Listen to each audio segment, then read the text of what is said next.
Olá pessoal, então vamos dar sequência aí no nosso, nessa parte final, que é quando nós estamos fechando aí a série, né, a série Considerações Metafísicas, com esse bloco que é a solução védica.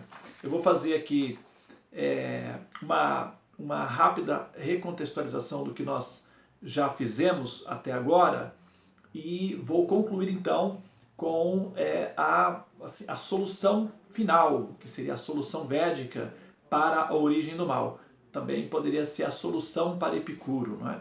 Quem não assistiu o meu vídeo de introdução, onde eu dou uma explicação do que significa o conceito de Epicuro, né? Que seria aí o conceito do porquê o mal existe. Tá? Eu sugiro que você assista aqui embaixo, tá o link, você vai lá e você vai ver aí a cosmologia védica e o paradoxo de Epicuro, tá? Então você vai naquele vídeo, eu dou uma explicação do que seria o paradoxo de Epicuro para você entender o que eu estou falando aqui, que seria, no caso, esse vídeo é o que nós entendemos como a solução védica final, o paradoxo de Epicuro, onde eu vou explicar aqui como é que o mal surge, então, a partir de todo o conceito que nós já analisamos em termos de uma realidade simulada, o conceito de Maya como sendo a ilusão, a realidade simulada, e como é que cada conceito ou cada solução que o ser humano conseguiu inteligir através da sua observação teológica para explicar a existência do mundo, do universo, e também para explicar a motivação que Deus teria tido para criar o universo e assim pôr ali as suas entidades viventes. Tá? Antes eu vou fazer aí a recontextualização. Né? Bom, pessoal, olha só, de tudo que nós vimos, de tudo que nós analisamos dos textos do conhecimento védico e da objetividade dos conhecimentos védicos, nós podemos concluir que o valor produtivo da aculturação védica sobre o ser humano é uma elevação no grau de altruísmo, de compreensão da compaixão. Do ponto de vista biológico, o altruísmo é o resultado final da luta pela sobrevivência da espécie. Uma vez que você tem aí a espécie garantida em termos da sua perpetuação, que você tem uma quantidade significativa que vai dar sequência na manutenção da espécie, a próxima fase da inteligência biológica não seria mais já o egoísmo. Né? Então, nesse sentido, o gene egoísta, explicado pelo Richard Dawkins, ele ficaria aí obsoleto também nesse sentido, justamente pelo fato de que o gene altruísta seria então a inteligência superior do gene em termos de manutenção. Uma vez que você tem uma grande quantidade de pessoas convivendo, se esse gene não se torna de egoísta para altruísta, imagina a quantidade de pessoas que vão entrar em conflito. E o conflito não é favorável para a convivência de um grupo grande, que isso pode acabar gerando a extinção do próprio gene em função do egoísmo. Portanto, o altruísmo do ponto de vista espiritual e do ponto de vista biológico, a evolução da inteligência. E isso é a contribuição que o sistema védico pode oferecer para a humanidade. Um único exemplo eu vou dar, assim, eu poderia citar vários fatores que justificariam essa afirmação.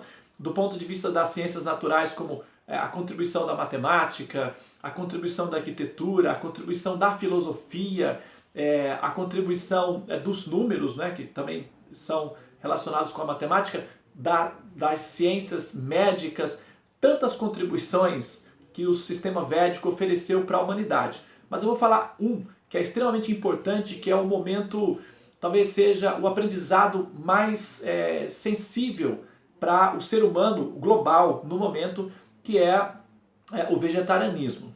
os Vedas, como eles são de natureza altruísta e pacífica e inclusivista, e o conceito de justiça dentro dos textos védicos engloba os animais na mesma categoria enquanto seres humanos, no sentido de que eles recebem a mesma proteção, a mesma consideração, o mesmo respeito que os seres humanos. Portanto, todo o sistema que envolve a lidar com os animais também recebe de volta a reciprocidade no sentido da consideração desses seres enquanto presentes de Deus, seres divinos, como é o caso da vaca, por exemplo, como eu já mencionei, que tem a mesma conotação de estar na categoria de funcionar como sendo a extensão da mãe, não é?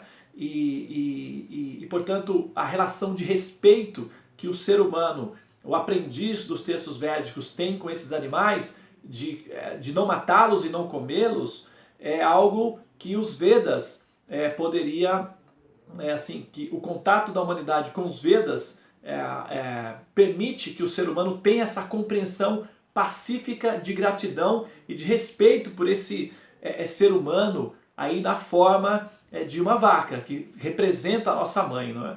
Algumas pessoas que são cristãos, talvez, do cristianismo, poderiam argumentar que isso não está correto, talvez isso não seria legal, mas veja bem, olha só, analise do ponto de vista de um único exemplo. Por exemplo, imagina que eu seja Deus e eu estou escolhendo um lugar para o meu filho, uma mãe, e um lugar para o meu filho nascer, o meu filho querido Jesus, supomos.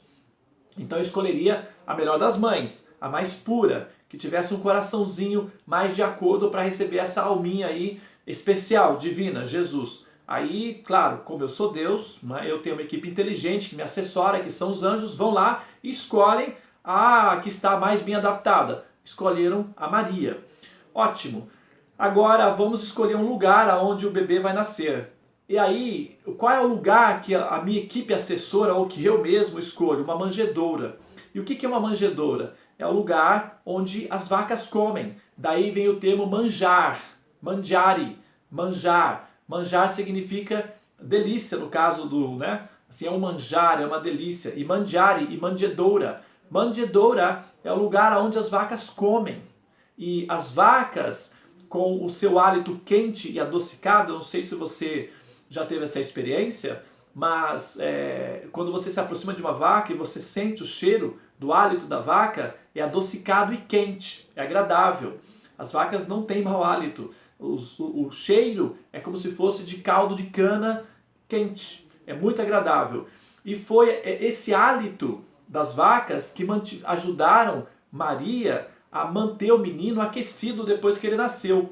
Então as vaquinhas, elas fizeram o papel de acalentadoras, de mamães de Jesus no momento em que ele nasceu. E eu, como sou Deus, eu escolhi para ele nascer o lugar especial onde ele foi colocado, no curralzinho onde a vaca come. Só poderia ser o lugar mais puro, o lugar mais sagrado, o lugar mais divino. O lugar onde a mamãe vaquinha come. Por isso, esse conceito de respeito, de amor às vacas, que os Vedas ensinam para os seus aprendizes, não é um conceito primitivo, animista, de adoração de animais. Não é.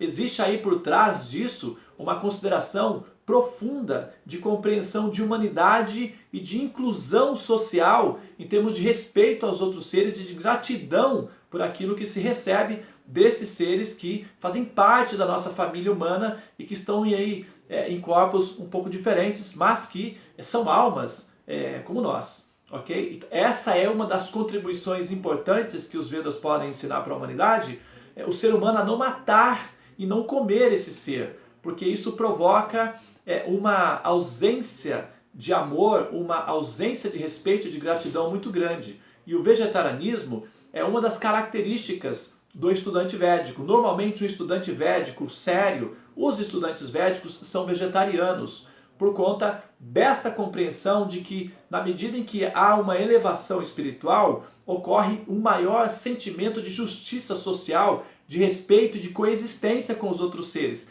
Automaticamente, a não violência, o conceito de ahimsa, ensinado por Buda, ensinado por Gandhi, que são dois representantes do conhecimento védico, por Krishna no seu Bhagavad Gita, nos seus textos sagrados.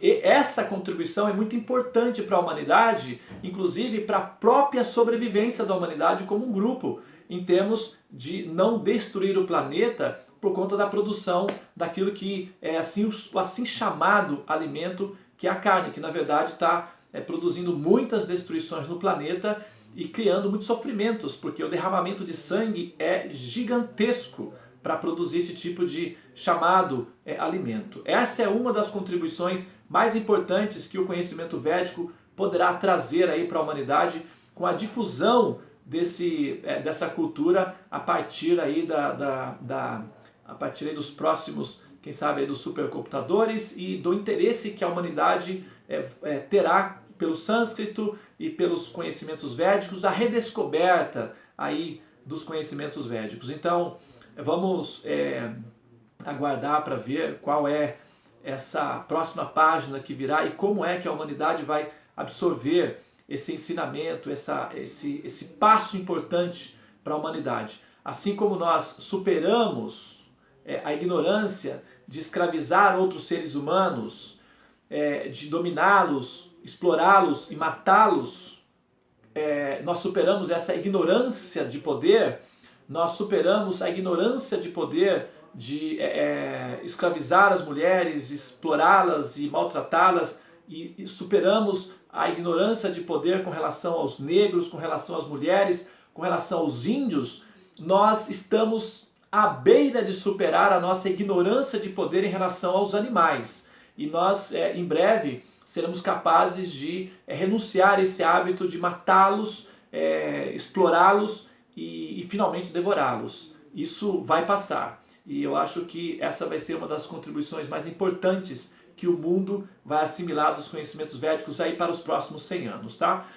Bom, agora voltando, não é, o conceito de altruísmo que é ensinado pelos Vedas, eu vou dar apenas um exemplo a mais aqui para você entender como é que a ideia de que os devas são seres evoluídos e, portanto, altruístas está totalmente de acordo com a observação natural que nós temos em termos de experiência direta com o próprio ser humano. Quer ver só? Por exemplo, imagine 5 pessoas que você considere que sejam pessoas muito evoluídas, pessoas altamente iluminadas. 5 pessoas. Vamos citar juntos. Eu acho que você vai concordar comigo com essas 5 pessoas que eu vou citar, tá bom? Olha só, vamos citar talvez aí o mais famoso de todos, tá bom? Pessoal, só um minutinho, tem um mosquitinho aqui, eu vou dar uma pausazinha e 1 segundo eu retorno, tá? Ok, já retornei, já combinamos aqui que ele foi embora e, enfim, nós vamos continuar a nossa gravação. Bom, como eu estava dizendo, vamos citar aí 5 pessoas que nós consideramos que são seres iluminados, ok? Eu acho que você, como eu disse, vai concordar com esses que eu vou citar. Vamos lá. Vamos colocar aí Jesus Cristo, ok? Vamos pôr Maria, vamos colocar Gandhi, o Dalai Lama, Buda, São Francisco de Assis, já passei, já estou colocando a mais. Madre Teresa de Calcutá, a Santa Teresa d'Ávila, enfim, poderíamos ir longe com essa lista de pessoas iluminadas, pessoas que nós entendemos como seres iluminados. Olha só, se você observar essas pessoas, na medida em que eles, vamos dizer que eles, teoricamente, hipoteticamente, que eles tenham sido espíritos que gradualmente foram evoluindo ao ponto de se tornarem seres iluminados como foram. Tá? Hipoteticamente, vamos assumir essa possibilidade. Isso quer dizer que na medida em que o espírito evolui, ele chega no seu ponto máximo de evolução e se torna um ser iluminado. E se você observar, o comportamento desses seres iluminados é um comportamento maternal. Eles se tornam como se fossem mães da humanidade. Ao menos o sentimento deles é de compaixão maternal. O que eles querem? Proteger toda a humanidade, eles querem tirar o ser do perigo e levar para um lugar seguro, que seria o reino dos céus, né? Os planetas celestiais. Jesus, por exemplo, costumava dizer meus filhinhos, não é? Buda sofria pela ignorância da humanidade, ele queria libertar o mundo todo através do conhecimento, da meditação. Gandhi queria libertar as pessoas do sofrimento e abraçar as pessoas. E uma característica é que todos esses seres davam a vida devido à compaixão pelos seres humanos. No meu caso também da Madre Teresa de Calcutá, eu estive lá na casa dela em Calcutá há um tempo atrás, junto com uma amiga, fomos lá, visitamos o samadhi dela, estivemos lá conversando com as freiras que ainda vivem ali e fazem os serviços voluntários que ela começou.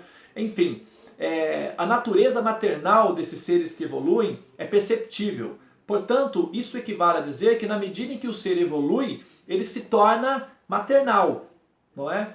Bom, se nós pegarmos esse ser que é completamente maternal, que é puro, esses seres que são iluminados, nós já temos aí o exemplo, ou pelo menos temos aí, que seria no caso uma amostra do que seria o princípio original, ou seja, Deus. Então esse princípio original possuiria em si essa qualidade maternal numa quantidade infinita e gigantesca.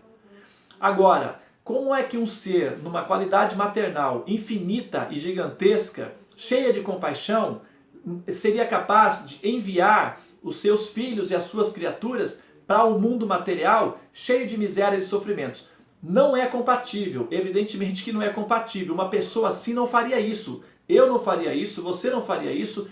E essas pessoas evoluídas, inclusive, querem tirar as pessoas daqui. Isso quer dizer que o sentimento de enviar pessoas para cá não é compatível com o sentimento maternal da compaixão que esse Deus originalmente tem. Já que nós podemos observar o princípio maternal e compaixão entre aqueles espíritos evoluídos no seu estado puro, se nós buscamos a origem no seu estado puro, que seria o programador ou Deus, nós vamos encontrar essa mesma qualidade de energia de amor maternal em Deus.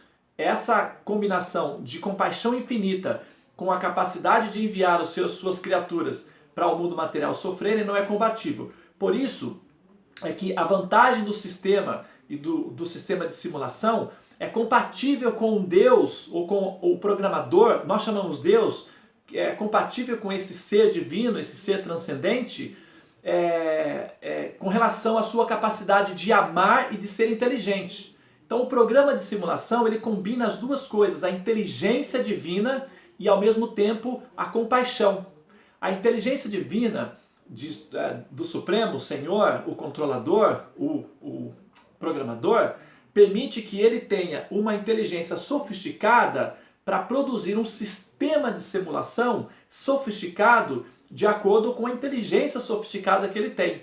O melhor dos sistemas de simulação, como nós vimos, é o sistema de interação neurológica. Como eu dei o exemplo lá do óculos virtual que eu experimentei aqui quando eu fui participar lá de um evento, que me permitiu ter umas interações neurológicas. Então, quanto mais o sistema de realidade artificial que o ser humano cria fica perfeito, mais ele tem a tendência de interagir neurologicamente com a pessoa, até chegar ao ponto de se tornar absolutamente perfeito, que é o mecanismo de sonhos. Okay? Esse mecanismo sofisticadíssimo, perfeito, de interação neurológica, chamado nos Vedas de Yoga Nidra, como eu já mencionei no vídeo passado, é um sistema de hipnose. É o sistema onírico. Yoga Nidra significa sonho. A alma está hipnotizada, ligada a Deus. Yoga significa ligação. Ligação com Deus através do sonho. Ou seja, a pessoa sonhando descobre a existência de Deus. É um mecanismo muito sofisticado, inteligente, cheio de compaixão e de amor.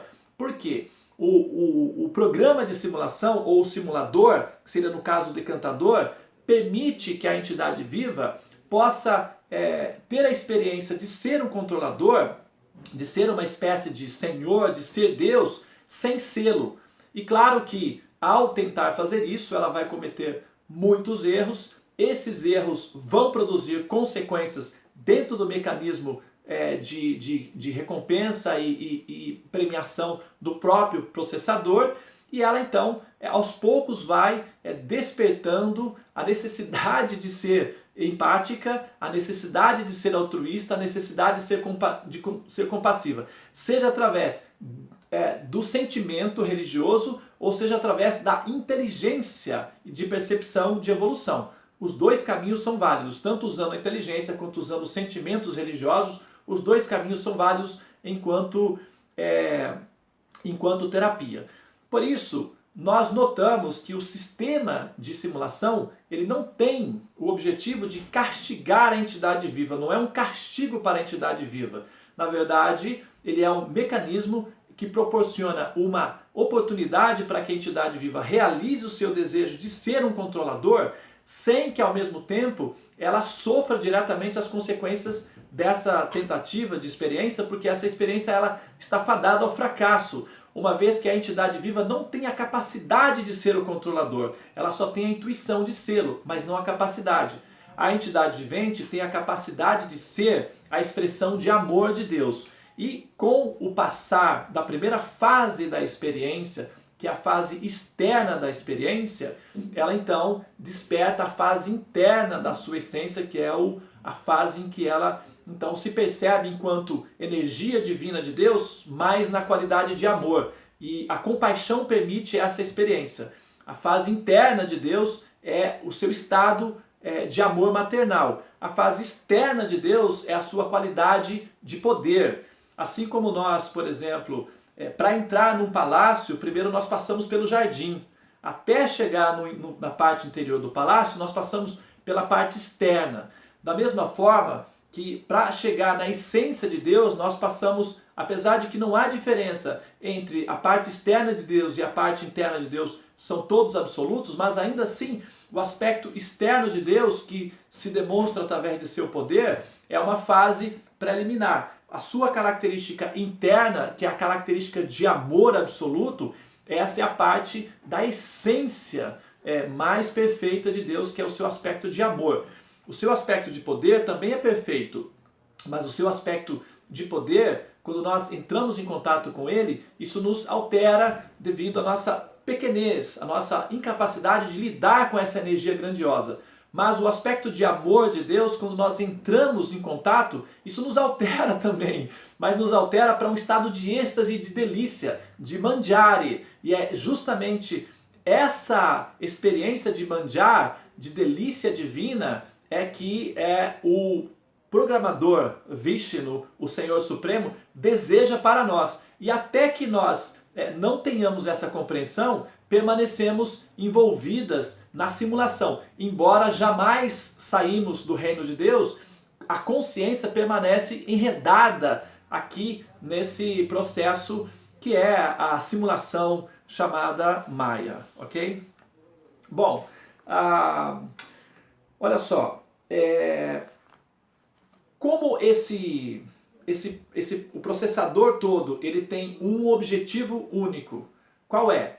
Educar a entidade viva através da sua consciência até que ela chegue na fase humana e dentro da fase humana que ela compreenda que o processo evolutivo, tanto biológico, racional, quanto espiritual e emocional é o estado de altruísmo, que é a compaixão. Uma vez que a entidade viva alcança esse nível, é como se fosse no caso, como eu dei o exemplo de um herbário, em que a planta já está pronta para ser transferida do vaso para a terra.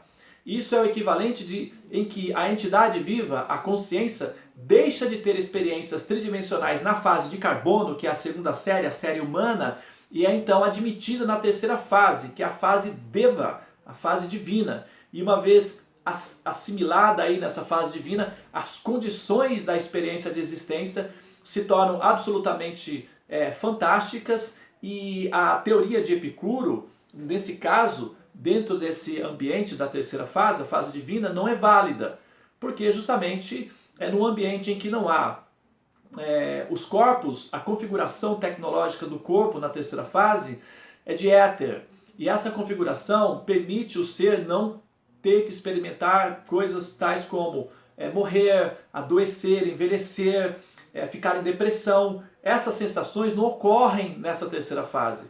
E como os habitantes da terceira fase, a fase divina, são todos graduados da segunda fase, ou seja, são plenos de compaixão, são cheios de compaixão, o que acontece é que é uma comunidade de seres divinos cheios de compaixão uns pelos outros. A vizinhança é agradável e você não sente conflito, você ama todos e todos te amam. É uma experiência divina de convivência. Portanto, um Epicuro aí não apareceria, certamente. Ele não chegaria ao ponto de olhar ao seu redor e pensar por que existe tanto sofrimento? Por que não há sofrimentos na próxima fase? Os sofrimentos, eles são didáticos, eles ocorrem apenas na primeira e na segunda fase. Na terceira série, essas situações elas deixam de existir. Portanto, a teoria de Epicuro ela só é válida até a segunda série e válida como exercício intelectual. Não é válido como sendo uma conclusão filosófica fundamental. Isso é o que a gente vai ver aí, que eu achei que seria possível fazer com esse vídeo, mas não tem problema, eu abro outro, não tem problema para fazer a conclusão, tá?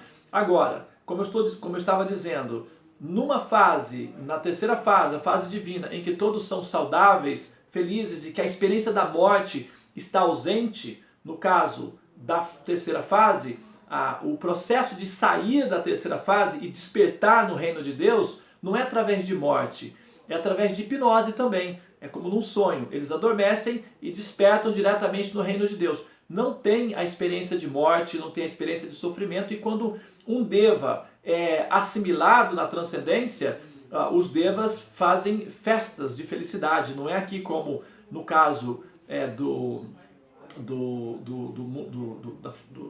da qualidade humana, da fase de carbono, em que quando um ser sai do corpo, os outros aqui ficam se lamentando, chorando e entristecidos. É diferente o conceito.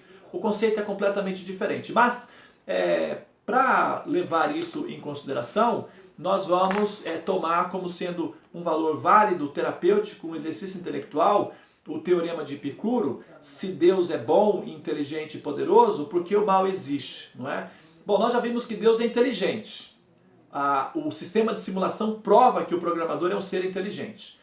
É bondoso, porque o sistema de programação também comprova claramente que uma pessoa que tem a preocupação de criar uma realidade virtual para permitir que a sua entidade viva aprenda sem se machucar, nós estamos lidando com uma pessoa inteligente e bondosa. Não é uma pessoa inteligente e maldosa. É uma pessoa inteligente e sensível, cuidadosa, amorosa, com uma qualidade de um amor maternal. Então sim, nós podemos admitir que Deus é inteligente e ao mesmo tempo Ele é bondoso. Agora, Ele é poderoso. Dá uma olhada para essa realidade virtual, dá uma olhada para a consideração de multiversos, que são universos infinitos, e digamos se Ele não é poderoso. Claro que é poderoso. Então é poderoso, tem esse poder, ok? Isso sem contar os universos transcendentais, só estamos falando das realidades virtuais, nós nem tocamos nos assuntos transcendentais. Isso já é o suficiente para terapia aí de longo prazo, porque muito assunto para digerir, para assimilar. Mas a questão é que estamos sim lidando com um ser inteligente, real, bondoso, cuidadoso e misericordioso, e também poderoso. Agora, a explicação do porquê nós entramos no mundo material, eu vou dar, o que eu já fiz até agora. Já acredito que tenha sido suficiente para que você compreenda a motivação para que a entidade viva seja absorvida dentro do simulador, que na verdade ela não entra, ela permanece no reino de Deus, só a consciência dela permanece aqui dentro. Inclusive, quando você vê as ilustrações de uma pessoa com uma luz aqui no centro, aquilo dá a impressão, você vai ter a impressão de que a alma está ali dentro. Na verdade, a alma não está ali. Tudo bem, pode-se dizer a alma enquanto consciência, mas o ser real não está dentro do corpo. O ser real está no reino de Deus. O que está aqui dentro do corpo é a consciência. Pode-se dizer alma. Alma e consciência nós podemos usar como sinônimo. É como um telefone celular, por exemplo, que você tem ali o receptor de sinais. O receptor do sinal transmite o sinal dentro do celular. Esse chakra aqui, ele recepciona o sinal que é o sinal que vem do reino de Deus, o sinal do Espírito, o sinal da entidade viva. Quando o corpo, que é como se for um celular na metáfora, reflete essa alma a partir desse chakra. Então, nós temos a sensação de que estamos dentro do corpo e temos a sensação de que a alma está dentro do corpo. Na verdade, sim, a alma está dentro do corpo. A consciência está ligada ao corpo por processo de hipnose. Entretanto, o ser real, fundamental, jamais sai do reino de Deus. O que está dentro do corpo, na verdade, é só o resultado, é um efeito da existência do ser, que é a consciência, o que nós chamamos de alma. O ser real, o Atma, a entidade viva, permanece no reino de Deus. Então, quando nós temos uma realidade simulada para ensinar, nós temos aí um programa misericordioso que leva em consideração o alívio da tensão, do sofrimento que o ser receberia no processo de aprendizagem. Por isso nós temos aí sim que a teoria de Epicuro não é válida dentro do conceito védico. Claro que se você aplicar o princípio do paradoxo de Epicuro dentro da teologia que nós encontramos dos livros convencionais, dos livros que é conhecido como os livros tradicionais como a Bíblia, o Corão, a teologia explicada aí, fica difícil de defender a questão de Deus a partir desses conceitos que são explicados a partir desses livros. Mas, diante da conclusão védica, o paradoxo de Epicuro é um exercício interessante, intelectual, mas ele é só isso, tá? É um exercício intelectual. Mas ele não tem esse valor real como afirmação filosófica, até mesmo porque uma realidade simulada elimina completamente, já na primeira fase, toda a concepção que Epicuro, na qual Epicuro se fundamentou, que é o materialismo. E eu vou então concluir o conceito do porquê o mal existe no próximo vídeo e vou dar o fechamento final nesse assunto, finalmente aí com o próximo vídeo, tá bom? Muito obrigado pela sua atenção, então vamos lá. Namastê.